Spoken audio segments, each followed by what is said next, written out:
White Mesa, alam nyo na, Otit. Itong gagawa natin ng reaction video ngayong araw. Walang iba, kundi si Mr. Solo Mission. Yan, si Wayan. So, sa mga hindi nakakilala sa kanya, isa siya sa mga members ng Cartel M. So, recently sa hip-hop OPM music,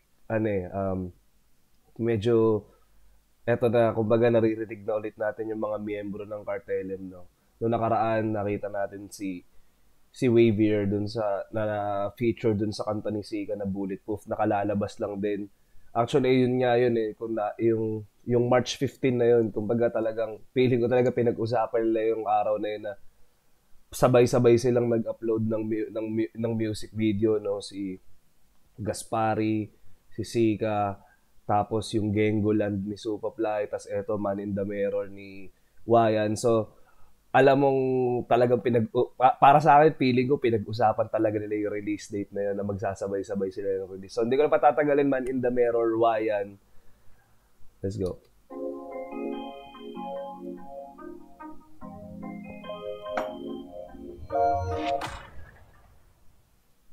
Oy, oy, oy, oy, oy, oy. Oy, oy, oy, oy, oy, oy. Oy, oy, oy, oy, oy, oy. Oy, oy, oy, oy, oy, oy. Puro stress na lang sa city, kailangan ko ng keys. Gusto ko ng pera at gusto ko ng peace. I'ma do my dance from the club to the beach. Ang mali ako dun. Akala ko peace na yung sasabihin niya dun. Kiss pala, pare. Litin ko lang. Kaya ako dun. Puro stress na lang sa city, kailangan ko ng keys.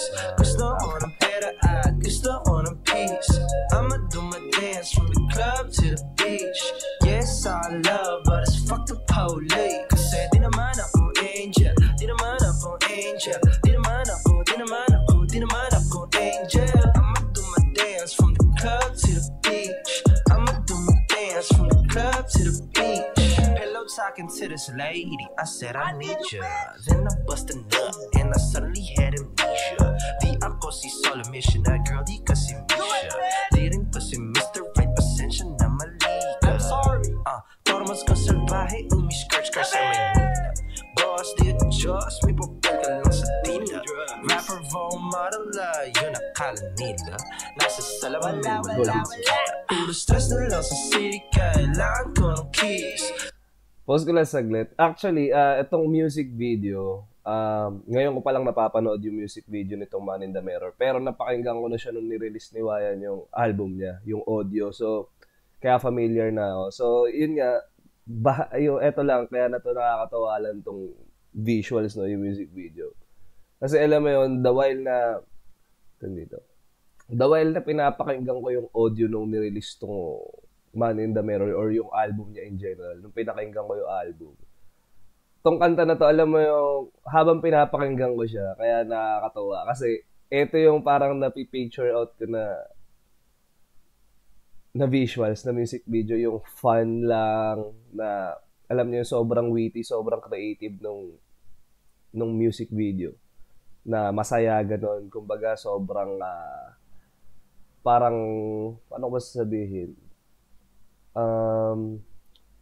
Kumbaga yung tipong mag-e-enjoy ka panoorin na yung humor nung music video. So nung pinakinggan ko siya sa audio, kumbaga ito yung napipicture out ko na parang magiging visuals niya. So alam niyo, props talaga sa creativity nito ni Wayan. No, tsaka hindi lang siguro ni Wayan, pati yung team niya na nag-conceptualize itong music video na to. Yun akala nila, nasa salaman na walang puro stress na lang sa city, kailangan ko ng keys. Gusto ko ng pera at gusto ko ng peace. I'ma do my dance from the club to the beach. Yes, I love, but it's fuck the police. Kasi di naman ako angel, di naman ako angel, di naman ako angel. I'ma do my dance from the club to the beach. I'ma do my dance from the club to the beach. Nakita mo sa poblasyon, di ako yun. Nag-enjoy si Lodi, huwag kang magulo. Madaling kausap, hirap mabuto. Sobrang tingnan natin to frame na to. Tell 'em boys. Tell 'em boys. Cards, alam nyo, sabi ko nga, sana this year. Kasi may nakita rin akong poster para tutugtog sila sa, ewan ko sa UP Fair ba? Ewan ko anong poster eh. Basta may nakita akong poster recently na natutugtog ang Kartelem. Alam nyo guys, isa talaga sa, yung sa pag-ano. Sabi ko nga dati, isa rin ako sa fan ng music ng Kartelem. No? So, alam nyo, nung panahon talaga na lumabas sila at nakilala sila, isa rin talaga sila sa bumuhat nung era na yon. Isa sila sa mga talaga maiinit na artist. Kaya sana talaga this year maglabas sila ng kanta as a collective, no, yung Kartelem. Dating yung boss. Teka. Di ako angel pero may tako sa Diyos. Pagod na pagod pero di pa ako tapos. Sabi sa'kin ng salamin, kamusta ka na boss? Puro stress na lang sa city, kailangan ko ng keys. Gusto ko ng pera at gusto ko ng peace. I'ma do my dance from the club to the beach. Yes, I love but it's fuck the police. Kasi di naman ako angel, di naman ako angel, di naman ako angel. I'ma do my dance from the club to the beach. I'ma do my dance from the club to the beach. Uy, ang kulit mo na. Uy, tangina mo ka. Uy, ang kulit mo na. Uy, tangina mo ka.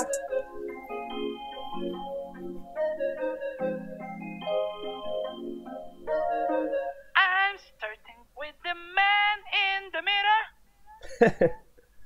Ang galing nung visuals talaga. Like, alam niyo yun.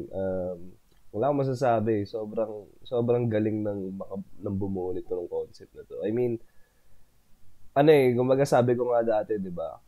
Let's say 3 years ago, na wala na yung stigma or wala na yung stereotype na pag sinabi mong pang-international yung music video, pang-international yung kanta or yung music, yung mixing man, mastering. Wala nang ganung term ngayon. Masyado nang, kumbaga, buwag na yung term na pang-international. Especially pagdating sa OPM music. Kasi, totoo lang, nowadays, kumbaga, mapapansin nyo naman sa mga music video ngayon at sa quality rin ng music. Kumbaga, kumbaga pare-parehas na lang ngayon. Wala na yung term na, sorry pasensya na kung kasi may sipon din ako ngayon. Pasensya na sa boses ko. Wala na yung term na na pang-international. Kumbaga pantay-pantay na lahat. Production-wise, lahat. Tsaka sa totoo lang, tignan niyo, ang galing umarte na ito ni Wayan eh. Kumbaga, alam niyo yun, hindi na throughout the years, kumbaga na-develop na nila yung artistry nila. Tsaka, paano ba sabihin? Nandun na sila sa point ng career nila na kaya na nilang gawin yung kung ano man gusto nilang i-put out nila.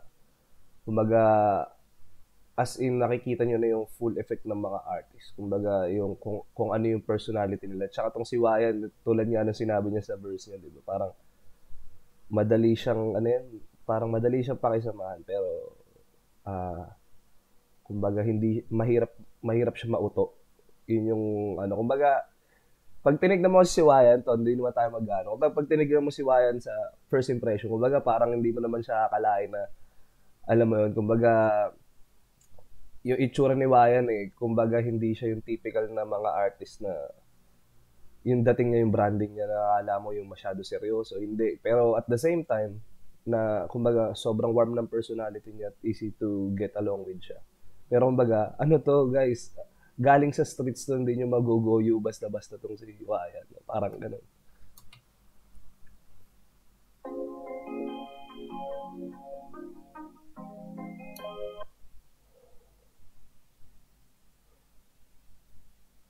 So yun, shoutouts dito sa mga tao na to, no? Sa bumuo nitong kanta at visuals.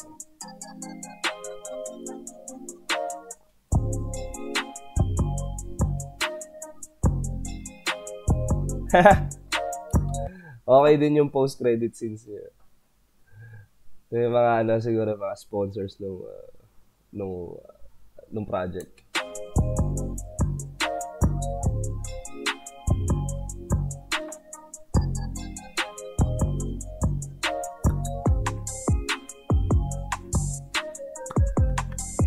Galing, galing, galing, galing.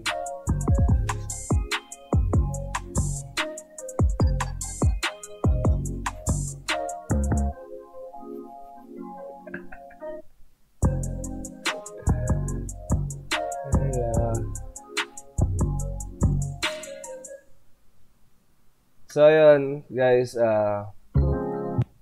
panoorin nyo, pakinggan nyo yung album na yun, yung Backshots, sobrang solid nung album na yun.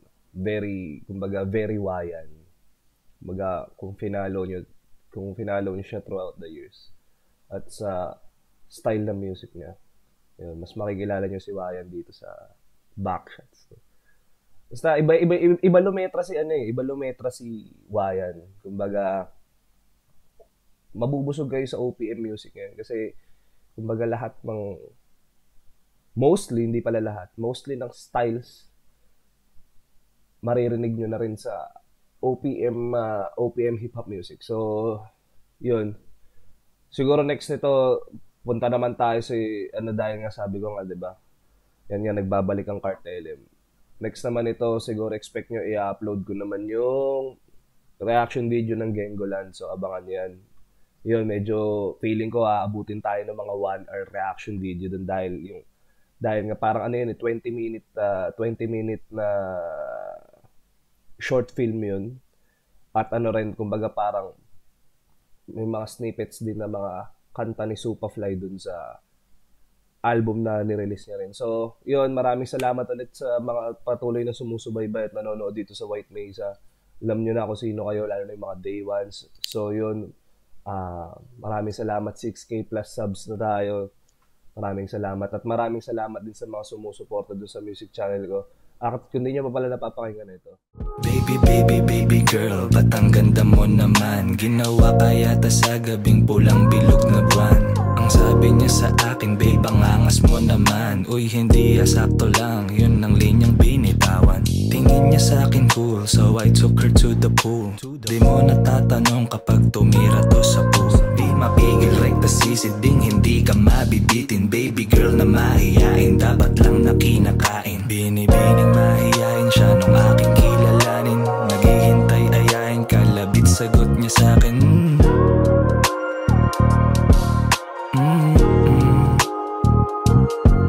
Binibining mahiyain siya nung aking kilalanin. Naghihintay ayain, kalabit sagot niya sa akin.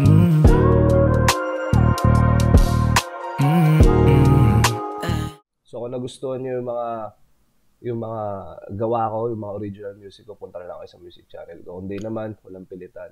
Maraming salamat pa rin. At binigyan nyo ng pansin at ng click, no? Maraming salamat dyan. So expect nyo maglalabas din ako ng music ko by next month siguro. Hindi ko alam kung audio o music video or basta, bahala na. Tingnan natin kung ano papasok sa schedule. So yun guys, maraming salamat. Kita-kits ulit.